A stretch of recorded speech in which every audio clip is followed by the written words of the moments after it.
दोस्तों अगर आप इस वीडियो में आ गए हैं तो मैं आपको बता दूं कि ये वीडियो इंपॉर्टेंट नहीं है।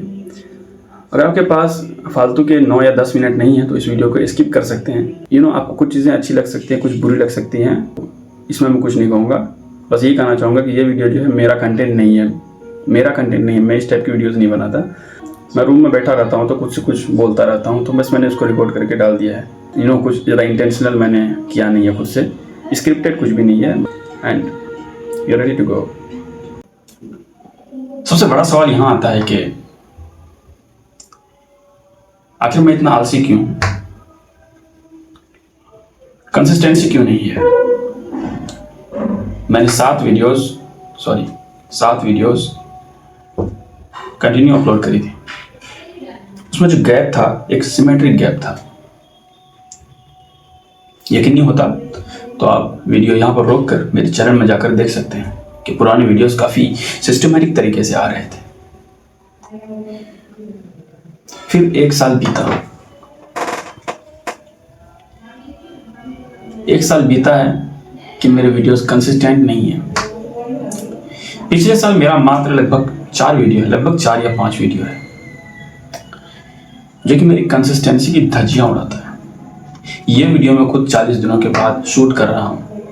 मुझे नहीं पता अपलोड करने में कितने महीने लगेंगे, क्योंकि मैं शूट करके रख देता हूँ। एडिट करने में मुझे 2 महीने लग जाते हैं, क्योंकि मुझे टाइम नहीं मिलता। कहने की बात है, टाइम मिलता है, मैं उसको यूटिलाइज नहीं करता। मुझे यूटिलाइज करना ही नहीं आता, क्योंकि देखिए बिल गेट्स के पास भी 24 घंटे हैं, ट्रम्प के पास भी 24 घंटे हैं, और ये सब एप्स्टीन फाइल में थे। आई डोंट थिंक कि मुझे 24 घंटों की ज़रूरत है। मैं 12 घंटे सोता हूँ, 4 घंटे रील देखता हूँ, 8 घंटा कॉलेज में बीत जाता है। हो गया, लाइफ सॉर्टेड है बॉस। ज़रूरत ही नहीं है एप्स्टीन आइलैंड में जाने का। उन्हें समय मिला कैसे, मैं ये सोच रहा हूँ। वो दल्ले कर क्या रहे थे। 24 घंटे हमारे पास भी, 24 घंटे उनके पास भी, इवन मोदी जी के पास भी 24 घंटे।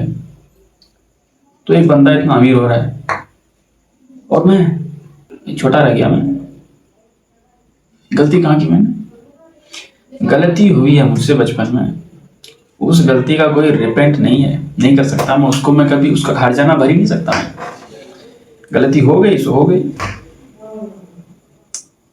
बस ये है कि देखो लाइफ, आप ऐसे कितने लोग ऐसे हैं जो कि डेस्टिनी पे बिलीव करते हैं कि किस्मत जैसी कोई चीज़ होती है? नीचे कमेंट में ज़रूर बताएं।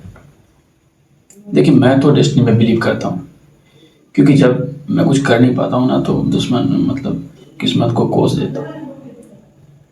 टेक्निकली मैं सही करता हूँ, मेरा स्ट्रेस सारा आउट हो जाता है और मैं फ्री हो जाता हूँ कि यार जो भी मेरी लाइफ में चल रहा है उसका रीज़न मैं नहीं हूँ, कोई थर्ड पर्सन है जिसने मेरी किस्मत लिखी है। लेकिन फिर एक चीज़ आती है फ्री विल, कि मुझे तो नहीं पता मेरी किस्मत में क्या है, तो फिर मैं ऐसा क्यों बिहेव कर रहा हूँ कि मेरा किस्मत ख़राब है। फिर यहाँ से एक कॉन्सेप्ट आता है कि किस्मत जो है हमारे हाथ में, लकीरों में नहीं है। मैं नहीं मानता लकीरों पे। हाँ, सबने सुना होगा कि जिनके हाथ नहीं होते उनके भी किस्मत होती है, तो फिर यह चीज़ तो मैं नहीं मानता।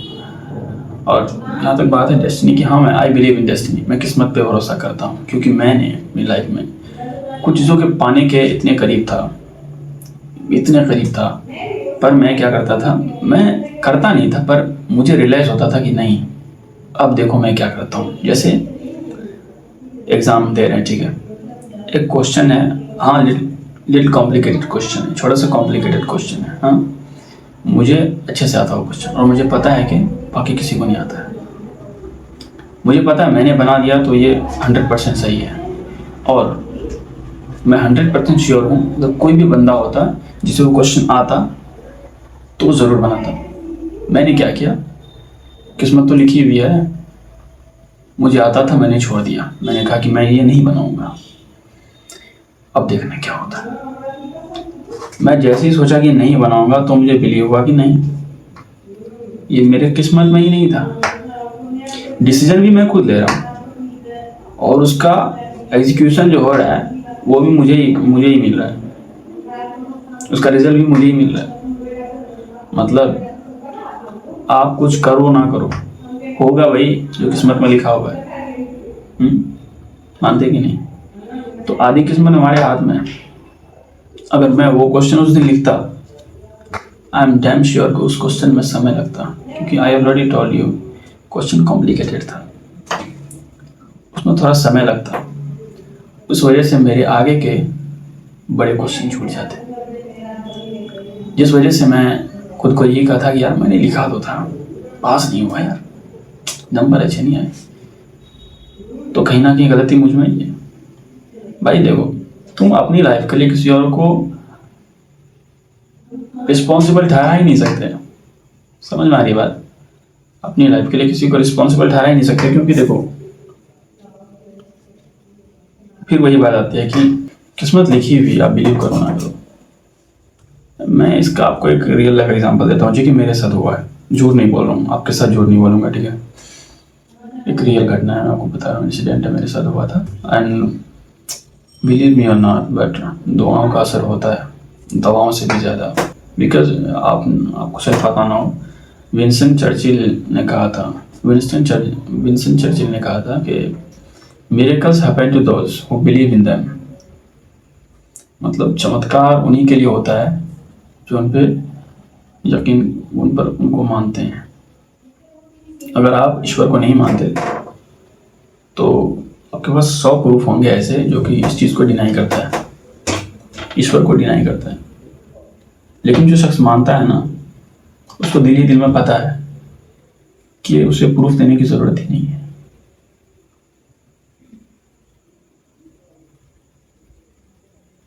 एंड यस, इस चीज़ का कोई प्रूफ नहीं है। You believe in God, show me a proof. काफ़ी हाइपोथेटिकल सा सिचुएशन क्रिएट हो जाता है कि आप गॉड पे बिलीव करते हैं, हाँ करते हैं, साबित करो। मान लेते नहीं करता। एक बंदा है एथिस्ट, उसे कहता आप गॉड पे बिलीव करते हैं, इससे no I don't believe in God, I have never seen him. That makes the sense. यार इतना डायरेक्ट समझ में आ रहा है कि हाँ देखा नहीं तो मानेगा कैसे बंदा? सही बात है।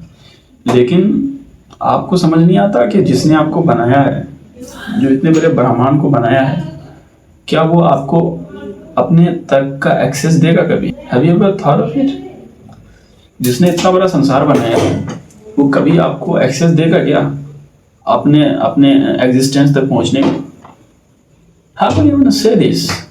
एक डेवलपर को कभी, डेवलपर एक सॉफ्टवेयर बनाता है, 100% डैम श्योर कि वो सॉफ्टवेयर कभी भी अपने डेवलपर तक नहीं पहुंच पाएगा। वो यूजर से इंटरेक्ट करेगा, कभी डेवलपर तक पहुंच नहीं पाएगा, क्योंकि डेवलपर वो पहुंचना चाहेगा, डेवलपर उसके कोड में छेड़छाड़ कर देगा, कोड में कुछ चेंजेस कर देगा, फिर वहां से मुड़ जाएगा। तो how can you say that कि गॉड को हम प्रूव कर ही नहीं सकते भाई? क्योंकि गॉड ऑमनीपोटेंट है। ऑमनीपोटेंट क्या होता है? Invincible, super powerful, most powerful and most merciful, जिसके लिए कोई भी मतलब पावरफुल वर्ड जो है, एक माइटी वर्ड, उसको डिस्क्राइब कर ही नहीं सकता। मतलब वो इतना पावरफुल है, he is all knowing and very powerful, very very powerful. हाँ, तो ये सोचना गलत है। कभी प्रूफ के लिए सोचना इस चीज़ के लिए गलत है कि डज गॉड एग्जिस्ट। ये बहुत ही मुझे अननेचुरल और इमेच्योर सा सवाल लगता है, डज गॉड एग्जिस्ट। वीडियो को लाइक कर दें, नहीं उससे मतलब नहीं, लाइक करो ना करो। हमारी तरफ से आने वाली कोई और वीडियो मिस ना हो जाए, चैनल को सब्सक्राइब जरूर करें। बार बार नहीं बताऊंगा, बार बार नहीं कहूँगा, भीख मैं मांगता नहीं, क्योंकि फ़ायदा आपको हो रहा है। तो सब्सक्राइब भी आप भी अपनी मर्जी से करोगे, है कि नहीं? इस बार कर दो यार, सब्सक्राइब कर दो यार।